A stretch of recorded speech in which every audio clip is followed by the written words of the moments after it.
Let us study about hybridization of different energy storage devices. Hybridization of energy storage means to combine two or more energy storage devices to eliminate the disadvantages of these energy storage devices. For example, for hybridization we can combine a battery with an ultra capacitor because battery possesses high specific energy density whereas it has low specific power. So to get this specific power we can use ultra capacitor because ultra capacitor has high specific power. So the disadvantage of battery, that is having low specific power, is rectified by using an ultra capacitor. So basically the hybridized energy storage consists of two basic energy storages, one with high specific energy and the other with high specific power.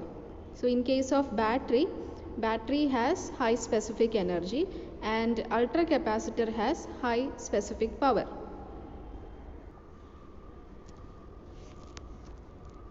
Let us take different cases. First case, high power demand operation. So for high power demand operation, high acceleration is required. So in that case, both energy storage devices are used to deliver power to the load. So for in case of hybridization, an energy storage device with high specific energy as well as with high specific power storage is used. So in case of high power demand operations, both are connected to this power converter and in turn it delivers power to the load. Next case, during low power demand operations. So during low power demand operations, energy storage device having high specific energy is only connected to the load and this high specific power storage device is not connected to the load, and this high specific energy storage also charges this high specific power storage. So secondary power flow is shown here, that is using this high specific energy storage devices, energy device with high specific power is charged because during high power applications this high power specific power device supplies charge. So to recover its charge lost during this high power demand operation, it is charged by using high specific energy storage device. So this is the case of low power demand operations. Third one, during regenerative braking operations.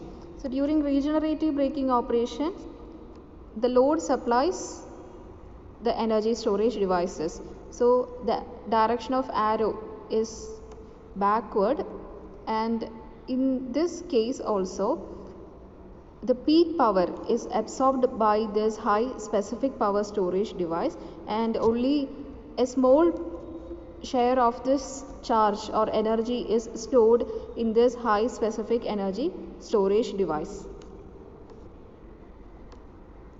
So by hybridization we can reduce the weight and size of a vehicle.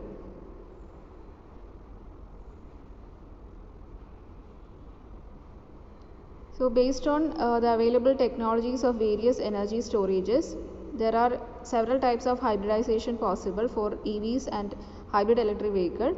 They are battery and battery hybrids. That is, one battery will have high specific energy and other will have high specific power. So in case of lead acid battery and lithium ion battery, lithium ion has high specific energy. So both can be combined together. So that is also hybridization, that is battery hybrid. And also we can combine battery with ultra capacitor. So such hybrids are called battery and ultra capacitor hybrids.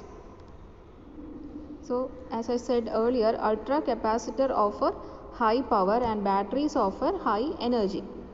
So this figure shows the connection, that is battery is connected in parallel with this ultra capacitor and both are connected to the load. And also when we use ultra capacitor along with battery, this ultra capacitor acts as a current filter and it also reduces the battery voltage drop. So in this graph it shows voltage versus time. When we use battery alone, the voltage drop is high, and when we use battery along with ultra capacitor, the voltage drop is reduced.